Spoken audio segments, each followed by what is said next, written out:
The prince, unresponsive but alive, lies attacked by one of the people closest to him.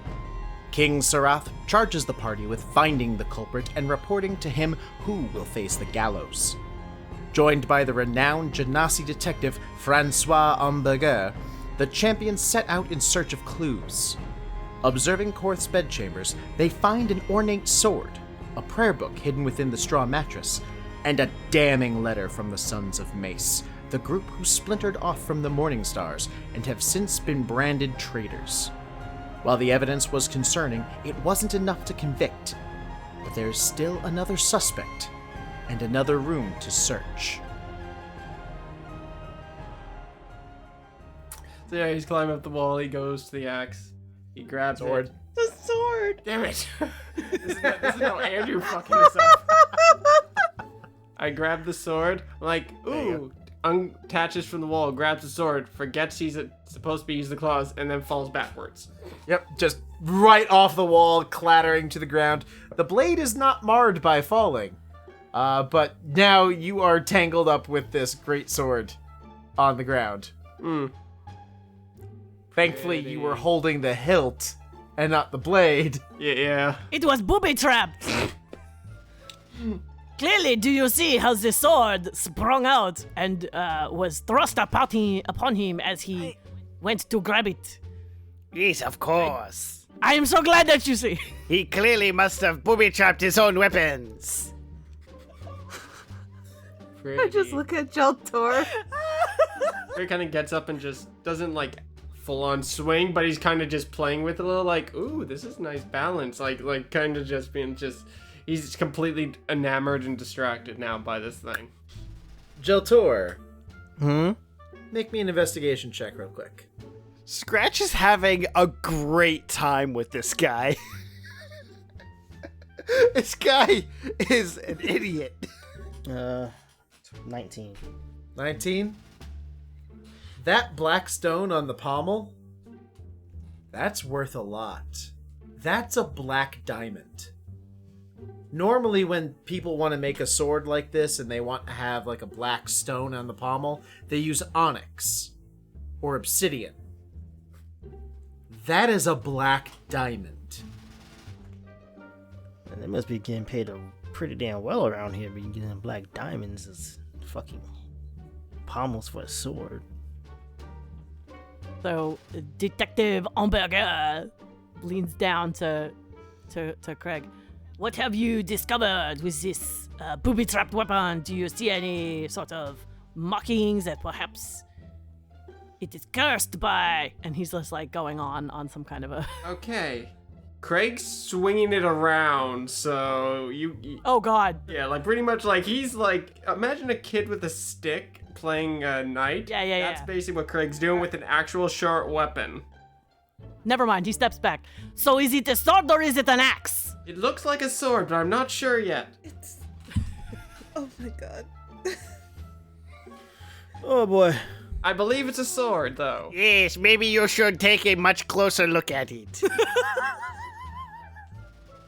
That is a brilliant idea. Craig, Can I start walking to Dancia's room while they do this? You Right. certainly may. Thank you. So Craig basically like goes to hand off the sword, but does it point first, and they're like, oh, and then flips it over. Take a close look at the diamond. Yeah, it's in there pretty well. It is like the gold filigree moves down and actually comes out. So like they have the engraving into it. It goes under the leather of the hilt, and you see like gold, almost vines worked around the diamond to hold it in place. Okay. This is a really nice weapon. It's a really expensive weapon. It's a really expensive weapon. And as you said, either he's getting paid a lot, or this is a family heirloom. Something that's been passed down. Or it's a bribe. Or it's a bribe. Maybe he was bribed with it. That is also an option. Alright, so after Kreg handed off the sword, the detective he's turning it over in his hands, and after a moment or so he says, but this was not the sword that he had in his hands when he was found, because they confiscated that when they took him to the dungeon. So perhaps it is not related. And he goes to put it back on the wall. Make an athletics check. Uh-oh. Oh, I rolled a 19. You kind of like hold the blade with two hands and just like so that the sharp edge isn't touching your skin, and just kind of hook it back onto. Okay. But off to Dancia's room, and Piper is actually the first one to arrive. Yeah, I was gonna say he turns around and he says, "I see that the tiefling has gone on. Perhaps she has gone to the second room to investigate. That's a good instinct. She might have the makings of a detective in her." No, she's a trap room, bro, remember? Let's go take a look. Oh yes. Also, she will disarm the traps, as you say. Yep. So Piper, as you walk into Dancia's bedchamber, you see that this is where Korth's was simple. Hers is not lavish, but done up a bit more. She has a wardrobe, she has a cot instead of a full bed, and she has a small shrine to Bala, which obviously has a bit more care and decoration to it than anything you saw in the prince or in Korth's room. All right. So it's not that it's lavish, it's just more decorated. Mm-hmm. I'm gonna check the shrine first, actually. Alright. So on the shrine, just quick look at it. You see that there is a health potion. There are flowers in vases. There are flowers in pots, some that just continually grow. There are tools that you would find in a herbalism kit, medicine kit. There's a Morton pestle. There's a there's like empty vials, basically things that a healer would have, but they are all surrounding the potion bottle, which, as you recall from her holy symbol, the potion bottle is the symbol of Bala. Right. But if you would like to know further than that, you may roll investigation.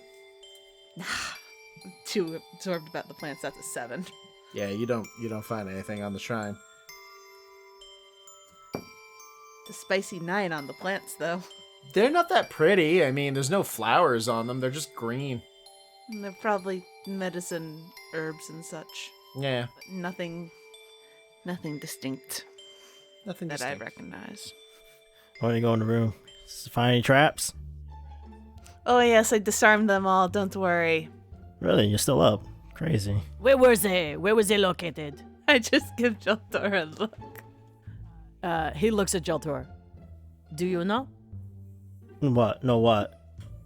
where the traps were? She looked at you. Oh, no, she would know. That's why And they're all disarmed. Don't worry. It's fine. he like narrows his eyes at you guys. I was all more just- surprised she wasn't down. That's all. Oh, I just thought of something. That's Um, for later. Okay, so when Kreg comes running in, I stick my foot out. Make a dex save. Okay. All right, and nat 1.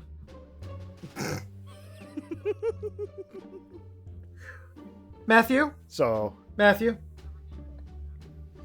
I would like for you to just tell me, what were you hoping to accomplish from tripping Kreg? he would just fall flat on his face. So, as Kreg comes running into the room, and Scratch, you decide to put your foot out, hoping that he would fail, to notice you didn't realize just how fast he was going. And he hits your ankle hard, and spins you slightly. He goes into almost a roll as he falls. And Kreg rolls directly into the back of Francois' knees, sending them both to the floor in a tumble. Kreg found another trap. I think you missed one, Piper.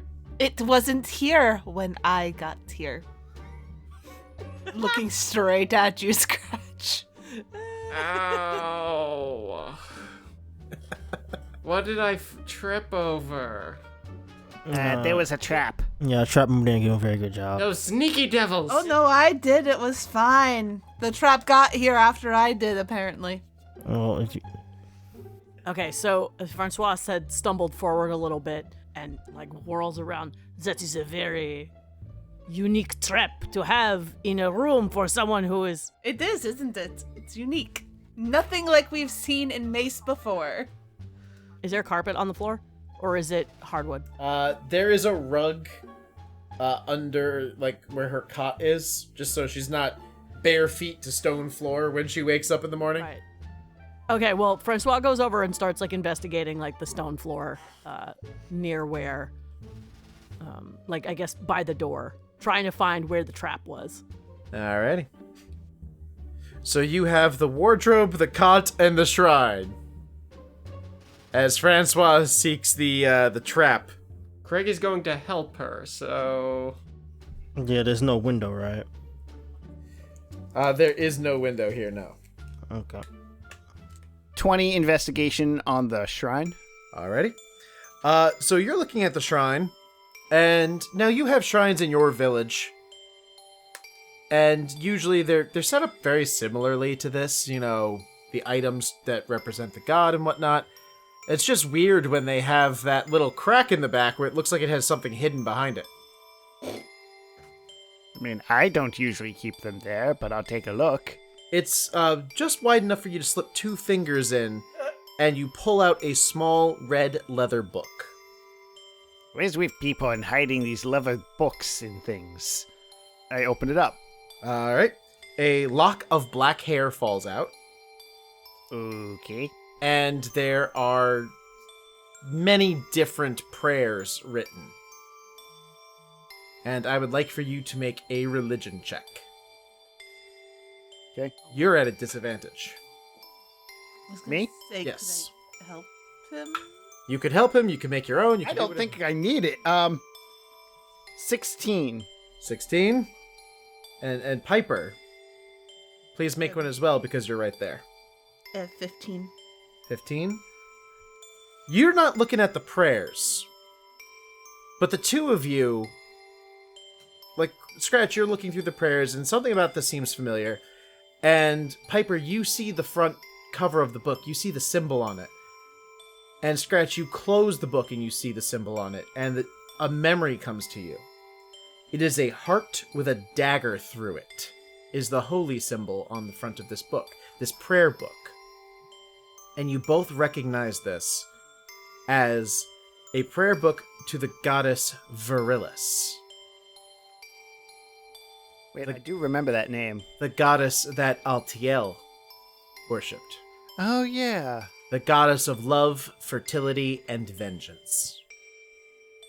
Oh shit! I was gonna make a joke that she's in love with the prince, and this is her way of trying to cast a love spell. But I think that's actually correct. Huh. Great.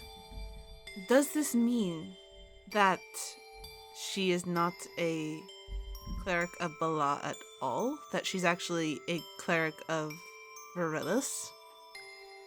That would make sense, I suppose. And she used this guise to get close to him. To keep close as a healer. Brian, are pantheons not a thing in this? They are part of the same pantheon, these two gods. And it is very possible for one person to be worshiping one god, and as their personality shifts, their allegiance could shift. So it's very possible she was. She was a cleric of Bala, and as her personality shifted over time, perhaps Virilis became more appealing. But yes, so I'm gonna say Francois walks over at this point and looks and is looking over your shoulder at the book, and sees it. It says, "Oh well, that clearly looks like the same, like the lock of hair you found before. So I think it can be very easily deduced that she was in love with the prince." Hey, Kreg, here, boy. Yeah. I hold out the hair. Seek. Make a survival check. So is this just like Scooby-Doo now? Like, Apparently. 14. Smells kind of like the prince. Smells like the prince. Well, there we go. I am impressed by your prickle pig. And he reaches into his pocket and he pulls out like a little snack, like a little candy. Kreg snack. You're giving him a Scooby snack. He just runs over and palms his hand to just receive the candy. Yeah. You have been possibly the most helpful out of this entire group. He eats the candy. What does it taste like, Sarah? It tastes like cinnamon. Ooh, Kreg likes cinnamon. And then at the very end, it has like a crunchy center, and it's a little spicy. Ooh, I like that. More? If you can help me find more clues. He puts his nose to the ground literally and starts sniffing around to try to find more. You make do with what you have.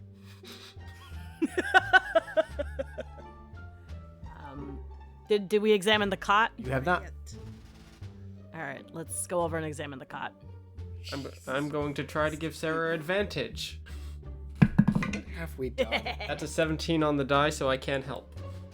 There you go. So, Sarah, you have advantage on this roll. Okay. For investigation, Correct. 24.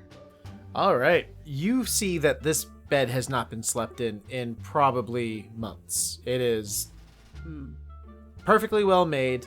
There's a fine layer of dust on it. And underneath it, you find a small wooden box. I found her stash. I open it up. All pot. No. Yeah, that's what that. Yeah. Inside the box, you find a golden locket. It's worth about a gold. Okay. You find a silver ring worth about 2 gold. A collection of quills, a bottle of ink, and several torn scraps of paper. Is there anything written on the paper? It looks like there was. It's hard to make anything out because it looks like someone wrote something, tore it up. Wrote something, tore it up. And I can't start piecing it together? You can certainly try. I'm gonna hold off on that for a second. I open the locket. It is empty. No picture, no nothing. Is there a false back? Make an investigation check. Okay. I guess 16. No false back that you can find. You found the part that you would slide out and put a picture in, but it's just like a piece of paper in there that was. Oh my god, does it have From the the default manufacturer. photo? Yeah, it has the default thing in it. It's literally a small piece of paper with a smiley face on it. Oh, clearly she was in love with the smiley faced man. Okay, I just put the box on the bed so the others can investigate it, and I start, like, I put the scraps of paper on the bed, and I'm trying to, piece them together as best I can. Do you Alrighty. want help? Yes. If someone comes over and I said, "Here, there is something written on this, but I cannot make it out. I think we have to piece it together." Sure. I'll help. Do I have to make a roll? For I feel like I'm trying to think of what would you roll for this? escape room. I would say roll intelligence. I kind of just tap my amulet just with my index finger as I start working on it. I got a 16. Better than me, I got a 13. So you guys are able to put some of it together, but there's multiple letters. It's kind of hard to tell what page is part of what. So you can kind of get the feeling like these letters are definitely from her to the prince. And you're definitely getting the feeling that it's like an attempted love letter. I had a feeling. You've seen the same expression like, I know we're from two different worlds, or I know I'm a little older than you, but then you see like it got torn up. Like, no, we're not putting that in there. It's like, Yeah. but those kind of show up from time to time. As does the word heart. You see the word heart show up a lot. Let's take a look at the wardrobe. Alrighty. So who's looking at the wardrobe? Kreg will jump face first. Kreg, make me an investigation check. 15. 20. You both actually find it, because 15 was the number. You guys pull the doors open and just start ruffling through the clothes. And Kreg, you kind of look at some of her clothes and go, I'd look good in this. Hey, what's that? As Scratch like pushes something aside and sees that same symbol of the dagger through the heart carved into the back of the wardrobe. Ooh, the plot thick. And small items in front of it, like a dagger, or a ruby, or a smear on the wood that looks suspiciously like blood. I lick it. It tastes suspiciously like blood. Stop. Don't. No. Why? What's wrong with you? And you get the feeling that this is indeed a shrine to Virilis. We have a shine to Virilis here. Kreg, you can make me a religion check as well. 2. So you don't know. But for Piper and for Scratch and Jelltur, did you roll a religion check? No. Plus 3. 17. 17? Alright. And Sara, if you would like to as well, just so you know who you're dealing with. What was it? Religion? Yes. 15. Alright, so everyone but Kreg knows that Virilis, she is the goddess of love, fertility, and vengeance. Her mind cannot ever truly be understood, even by her own followers. She can reward and punish all in one breath, and tends to act rashly and irrationally. Her followers are filled with passion and act in line with their goddess, often following their hearts before thinking things through. Her temples are more like brothels that frequent bar fights. So these are people that very much act on instinct. And Virilis's preferred form, the way she looks when she approaches people, is a beautiful young maiden wearing a white gown, dripping with blood and carrying a bloodied sword. So Virilis is a goddess of passions. She is chaotic neutral. Well, so I was working on the papers and stuff. Right, but from before when Virilis was brought up, this is what you would know. So they're both fanatics in their own sense. I solved it. She is in love with the guard captain. Hey, what color is Quarth's hair? He has like a sandy blonde hair. Yes, Francois. That's exactly right. Yeah. You're totally right. Holding the darkened piece of hair. Are there candles on the shrine? Not the Virilis shrine. Well, clearly because the hair was light and sandy, but then she burned it over the smokes of the flame of her love. So it has changed color. I think this is very reasonable, no? You know what? Yes, that's absolutely it. Yes, of course. Certainly. I get the feeling you are not taking me seriously. I would never not take you seriously. I always treat you with the utmost respect. I just look over to Jelltur like, please, somebody who is sane. Jelltur's completely fine with everything that's going on right now. Well, unless your porcupine can find anything else of interest in this room, I think we have certainly found some interesting things, but I believe we are ready to go interrogate the suspects. Well, the nickname is surprisingly fitting. given how short of a time you have been with us. His name is Kreg. Perhaps you should call him that. Oh, very well. Prickle Clegg, shall we go? Okay. So you have made mention of going to speak to the prisoners, and you have made mention of searching one more area. Because we were specifically told not to go there and that it was off limits. But I want to go so bad. Exactly. And I mean, obviously, if there's something to be found there. But The detective is standing with one elbow like cradled in his hand, and then the free hand is just kind of playing with his fire mustache, like twirling up the end a little bit. That is correct. You also have the help of the fire genasi Francois Hamburger. Detective Francois Hamburger, thank you very much. detective extraordinaire. Let me see. Let me see. I think that we wish to go and interrogate the suspects first, because just in case you all seem to be a bit of a rambunctious, noisy group. No offense meant, but I do think that should we go poke around someplace that we have been explicitly told not to go, I do feel that that might hinder the rest of our progress, our investigation. So I do think that yes, interrogation now I think is the way to go.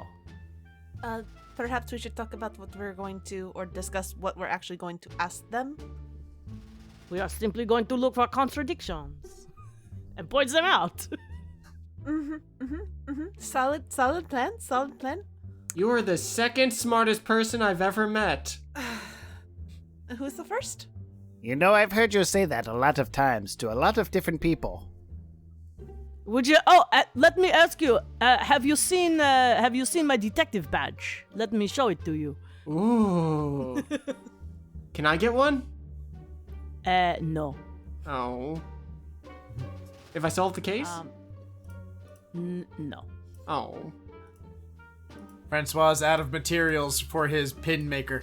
No, but what I have the last time I traveled, they gave me a little pin made out of wood, and it is a little cartwheel. Not a cartwheel like you do with gymnastics, like a cartwheel, like the wheel of a cart. I can give you that if you succeed. My own deputy badge. Yeah, I cannot wear it because it is wood, and I would set it on fire. Oh. I will happily take it off your hands. All right, but you must prove your worth, little prickle pig. I will, and he salutes in the complete wrong way that someone's supposed to salute. I do not know, and you should be careful who you make that gesture to. I think that the orcs might cut your throat if you do that. It is a grave insult to their mother. Anyway, yes. What questions shall we ask of the suspects? Do you have any suggestions? Well, there is talking about their particular accounts. I know Dancia mentioned about the dreams that she had that had her go into his room, Quorum's room. Mm-hmm. Any particulars There's the about... question about what god she actually follows. Oh, that's true. That could actually be a kind of litmus test as of sorts. She also has that secret shrine in her closet. Yes, but I do think you want to be careful bringing that up. Do you not? Do you agree? We do not wish for her to, become belligerent with us and no longer cooperate. It is of less use to us if she decides to hold her tongue and wait for a professional. I have ways of making people talk. Don't worry. He looks you up and down, and just shrugs. All right. How many of those ways are legal? Oh, it's very illegal. Don't worry. As long as you aren't caught. Got it. Kreg just steps forward. I have ways of making them talk too. The response is, it's only illegal if you get caught. Yeah. This is true. I mean, there gets some moral ambiguity in there, but, it gets answers. So that's for Dancia asking her, maybe talk about her god, maybe talk about what we found in her room, talk about what happened, the dreams. I also wonder if perhaps if she is so susceptible to stories of love and romance, and that is where her head is at, I wonder if it might not also be of use to have your dashing, attractive, handsome hero to be in with her when you are interrogating her. And I turn to Jelltur. I turned to Scratch. I turn to Francois. Francois doesn't see you turn to him because he's still looking at Jelltur. I mean, she's not wrong, darling. You are quite dashing. Yes, this one. I am talking about this one. This is the one that I would think, if I were a swooning young woman and I had love and romance in my heart, and a great dragon slayer came in and was paying attention to me, I think that might loosen my lips a bit. You know what I'm saying? Nope. No. Loosen the lips, loosen the corset strings, No, we don't want to. In private, of course. Well, considering we found in the shrine, I don't think that's what's the word I'm looking for? Necessary. There we go. That's the word. Okay, so we kind of have an idea of what to talk to Dancia about. What do we want to talk to Korth about? We need to find out, of course, if it is an axe or a sword. That is what I would say. Maybe the first question. And I think that if we can say that, we will get him off balance, if you see what I mean. And we will catch him in his own lies about the true nature of this weapon. And then he will be so rattled that we will be able to get any information we need out of him. It's a sword. All I wish to say is that looks can be deceiving. Let's go. Who first? Let us go. And he turns on his heel and he walks away. I can't tell if he's brilliant or if he's a complete idiot. Yes. Kreg, I just kind of tapped your shoulder for a moment. Uh-huh. You do know that really is a sword, right? I don't want to jump to conclusions, and I walk out of the room. Oh. It seems he's learning something from him. Not the lesson we want him to learn. Scratch nods and walks out. And we follow. Yeah. All right, so Yeah, you we go guys, to the dungeons or whatever. you head down to the dungeons, and the guards know what you're up to, so they let you through. You're not like alone with the prisoners. They're in their cell. You're on the outside of the bars, and the guards are nearby. But you have access to the accused separately, of course. You're not going to be... They're not being held next to each other, so... Who do you wish to speak to first? I think we go and we talk to Korth first. Alright, well, as you remember, he did not don his armor prior to jumping into the room, so he's still in his night clothes. He's not, like, down to his skivvies. He has one of those long, old-timey night shirts that goes down past the knees. But he's just kind of sitting there, his knees on his thighs, kind of leaning forward, looking down, hands clasped together. Is his mouth moving? No, he's just kind of sitting there pensively. Okay. As we approach the cell, Francois just kind of lays a hand on Piper's arm and says, "Follow my lead." Very well. And Francois strides up to the bars and real big, like, kind of puts a hand like up on the bar and is like really like the body language is like big and imposing and a dude in charge, right? He goes, so Mr. Soldier, I see that you are locked up for. Please tell me your story again. I do not believe I heard your take on events. He just kind of looks up at you. Until I'm exonerated or hung? It is hanged. It is hanged. A picture is hung. A man is hanged. I'm sorry. Go on. Captain Court, could you please tell us your story again? Very well. I heard a scream. My job is to protect the prince. I grabbed a sword, went into the room, saw a shadow looming over Prince Coram. I saw Dancia speaking in tongues. I put the blade to her throat to demand her to stop, and the shadow vanished. This shadow was a separate entity, or perhaps you already were seeing Dancia and you simply assumed there was also a shadow. Please be very precise in your language. He kind of looks at you like, what? You are claiming to have seen a separate body in the room. Is this correct? The shadow was its own entity. Yes, it was attacking Coram. Please describe this entity, if you can. Kind of shrugs. Humanoid-ish in structure. Long limbs, long fingers. Hard to really make out considering it was dark and it was a shadow. There was no light source in the room at the time that could have been casting the shadow, perhaps catching her at an odd angle. The light in the room was limited to the light from the door when I opened it, and a small candle on the bedside next to Coram, which would not have cast a shadow on the wall behind him from that angle. And you are certain that nobody escaped out of the room when you went to Dancia, correct? I didn't see anyone. Insight check. Go ahead.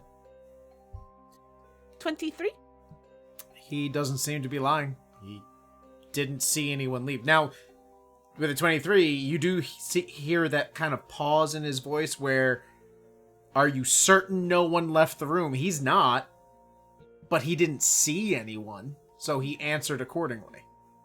When the shadow disappeared, did it, like, flee or did it just dissipate? It shrank away, almost like pulling itself into the darker pockets of the room and was gone. Did you check under the bed? I didn't really have much of a chance as I was holding a sword to Dancia's throat when the rest of them, gestures at the rest of the group, came in. Francois kind of like glances side-eyed, like at the rest of the group, like, did we check under the bed? Yes. When it pulled away into the deeper pocket of the shadow, did it just pull in like one direction or? It was like watching ink spill in reverse. Do you know which corner it went back into or? One of the upper corners of the room. Again, it all happened within seconds. I know. Just any information is useful. Mr. Korth, do you wear glasses? No one wears glasses. Except gnomes. Gnomes have glasses. How would you say your eyesight is? He steps back 3 feet and he holds up 3 fingers. He says, how many fingers am I holding up from back there, please? Give me a bow and I could shoot each of them off. That's how good my eyesight is. And he does not like back down. He's like, are you threatening an agent of the law? I'm answering your question precisely as you requested. Captain. Before tonight's events, what was your working relationship or opinion, like your perspective of Dancia? She's just the prince's nursemaid. His response. Anything else about her? I don't really interact with her outside of interacting with the prince. She's there to keep his health up. And I'm there to protect him physically, so... If so, what reason did you have to think that she was trying to take his life? Wouldn't your immediate thought be she was trying to save it? I heard a scream. I saw her using magic over him. I reacted. It's how we're trained. She hasn't really been able to do much in the way of magic in the past year, which has limited her usefulness. How are you so sure she was using magic? When someone has their hands over someone, and they're muttering words in a different language, with their eyes closed, and there's an evil shadow looming, that sounds magical. She is a cleric. How could you not be sure that she was not simply saying a prayer of protection? I'm sure you know a bit about those who use words and prayer, do you not? Yeah, and I know in the past year that's been worth shit. But some people hold on to their traditions for comfort. Would you not agree? And he just stares right at him. I reacted the way my training taught me to react. I saw what was assumed to be a threat and reacted. As soon as I reacted, the shadow vanished. Did you see something strange about her? Something that might lead you to think she was attacking him and not trying to save him? Has her behavior changed recently? She's taken more of an interest in the boy than she used to have, spending a lot more time with him. Though a lot of my suspicion came from the fact that she hasn't been able to use her powers in the past year. Suddenly, I walk into this room, she's using her powers, and he's in danger. How do you know that she was using her powers and not just making gestures? Anyone can make gestures, even I can make gestures, and he makes hand gestures. This does not mean I am using words, I am moving my hands. This does not mean that I am casting magic. You used your training to jump in. Perhaps she was in her fright, using her training, trying to help. What makes you so certain? He kind of looks at you and goes, I'm sorely tempted to make a gesture at you as well. I was so certain because he was in danger and my job is to protect him. Act first, question later. That works very well, but then everyone is dead.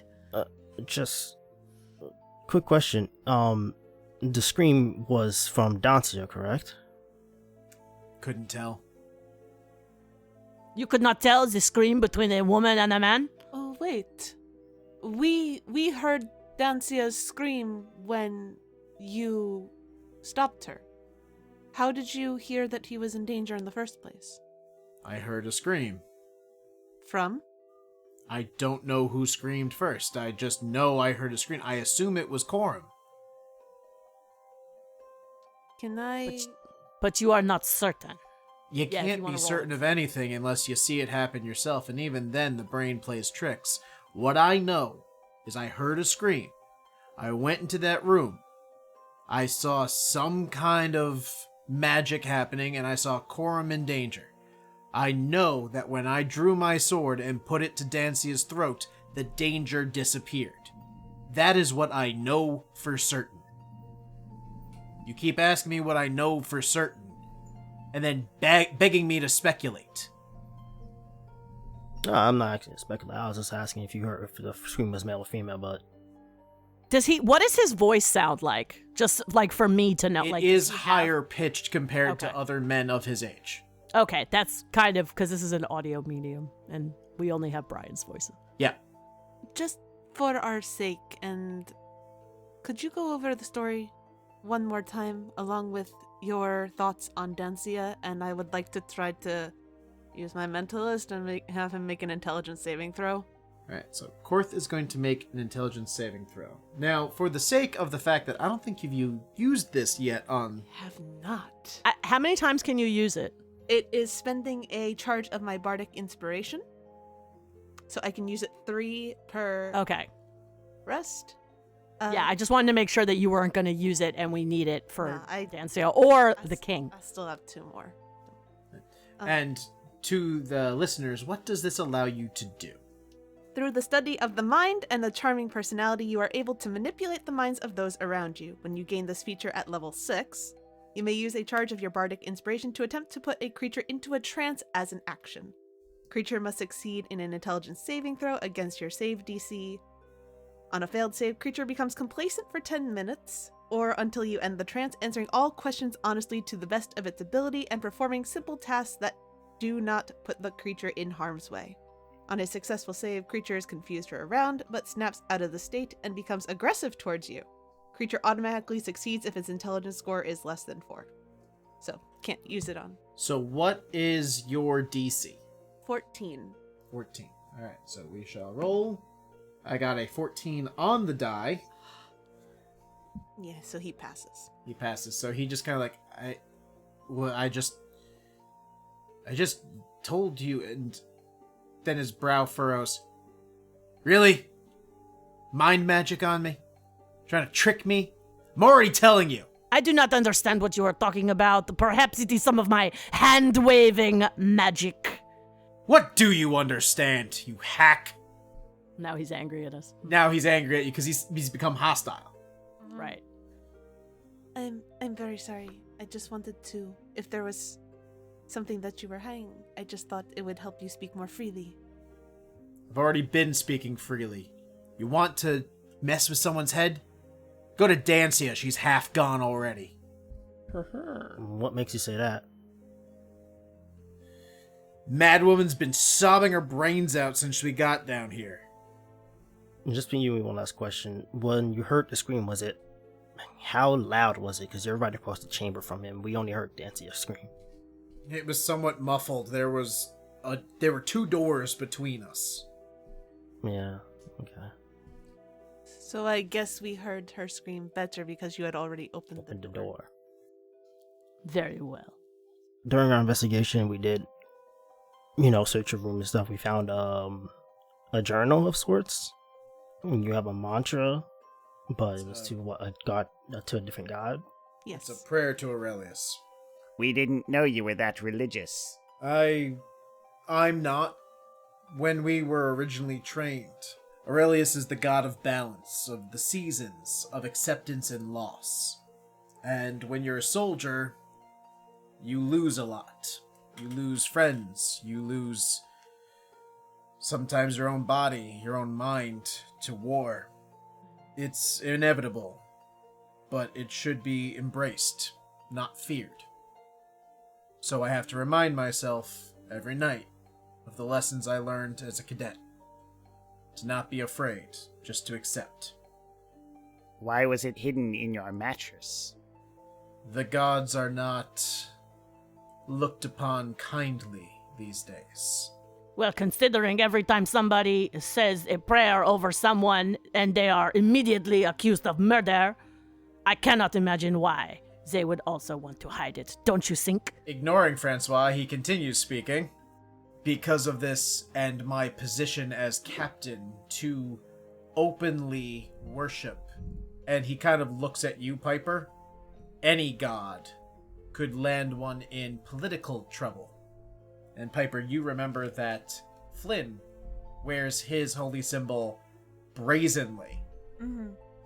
So in order to keep my position clear of scandal and my nightly ritual continued, I keep it hidden. So you're a loose follower of the god. I was going to say, but it's also in your private chambers. Why not just keep it on your desk? Even if you're not necessarily, openly expressing it, a book on your desk won't really draw much attention. Unless, of course, there is shadowy figures prowling around, invading everyone's rooms. There's also the fact that when you're in a public position, nothing of yours is private. Speaking of things in your position and being private, we did also find a note that was covered in oil about people understanding your need to stay with the prince and guard him. It's one of the defectors. Yeah, that one's a little more complicated. Could you clear it up for us? I was in charge of all the Morning Stars. The Blackened Sons, as the people are calling them, or the Sons of Mace, as they call themselves, they're still my men. So some of them have been in contact with me, demanding I join them, and some have been in contact with me accepting the fact that I can't. So Francois turns to Korth and he says, I'm sorry, perhaps you can clear something up for me. You think that it is a bad look politically to be the captain of the guard and to be seen as religious, but you don't think that it looks bad for him to be in contact with vigilante mercenary forces. And Francois turns to Kreg. Kreg, I had a question for you. If I came to you and I said that I was religious, or I said to you that I was in contact with people who had left my army, who would you be more suspicious of? Are any of them my friends? Oh, interesting. Are any of them your friends? Yes, they are. Huh. I'm loyal to my friends. Francois just looks back at Korth with his eyes sparkling and his mustache ablaze. So, Scratch, Piper, and Jelltur, I would like for you to make insight checks real quick. 15. 15? 23. 23? 26. 26. Now, Scratch, you're not used to reading human features. But anger is pretty fucking clear. All three of you can tell he is using every ounce of self-control not to lunge at the bars at Francois. He is livid. I like how you didn't make Francois roll insight. No, because Francois, when you turn back, your eyes sparkling, you see Korth staring daggers at you. It's really easy. And you know that kind of anger that people get where their voices get softer? They're so angry they're actually calmer. It's very unsettling. Mm-hmm. And he's just glaring at you and he goes, I wouldn't expect you to understand, but I trained every one of those men and women.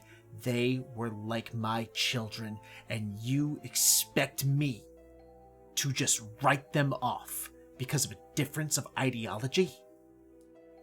It's clear to me that you don't know what camaraderie is. Your people were never one to band together for any purpose. I think that we have learned all that we can from this gentleman. And Francois turns on his heels and he starts walking out. But as he gets to the door, he stops and snaps a finger. And he says, oh, I'm so sorry. One more question. That great weapon on your wall with the black diamond, is it a sword or is it an axe? He kind of looks at you for a second. He just kind of has his head turned back. He hasn't turned around. Yeah, he's like staring. He went from angry to this look of, What the fuck? Yeah, exactly. Good. just kind of goes, Eclipse is a sword. A likely story. Just before he leaves, he says, we shall see. And then he leaves with, I assume, Kreg trailing at his heels. As you leave, and Korth is sitting there rubbing his temple with this expression of, if this is the person who's in control of whether I live or die, I should make peace with the gods now. I honestly kind of share his sentiment at the moment.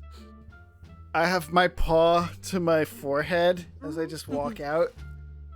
I don't even know what to do with this. This is the investigation. This is how they do things here. I guess this is just the civilized way. I don't even know what to do now. Oh my god, I love it. Captain, thank you. Just kind of nods. He's still not happy with you. I know. He's kind of been dismissing a lot of your questions and turning to other people, but yeah. That's fine. But we're still in charge of whether he lives or dies, so he's trying to be as polite as he can. As they catch up to him in the hall to walk towards Dancia's cell, Francois looks at the group and he says, he never told me how many fingers I was holding up. Obviously, it is him.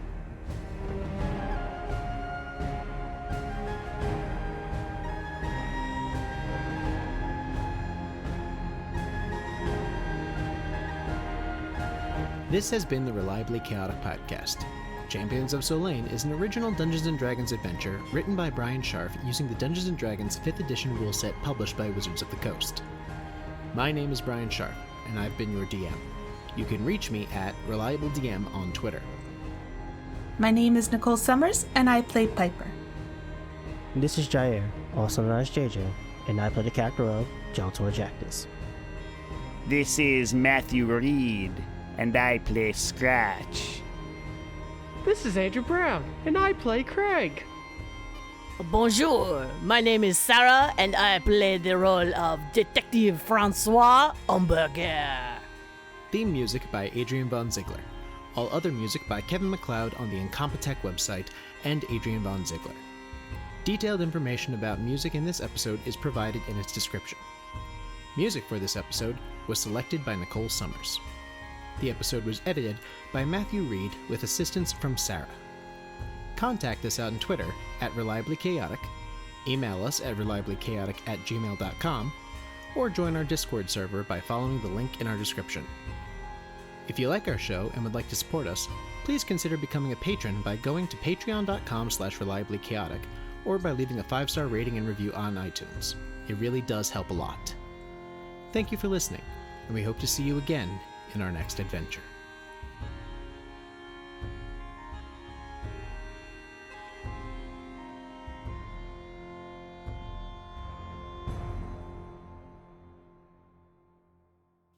Oh, I didn't know you had done a French accent at some point. Damn. All right, well. Well, yours is a very different French accent than mine. Mine's more subdued. That's true. Yours is more Monty Python.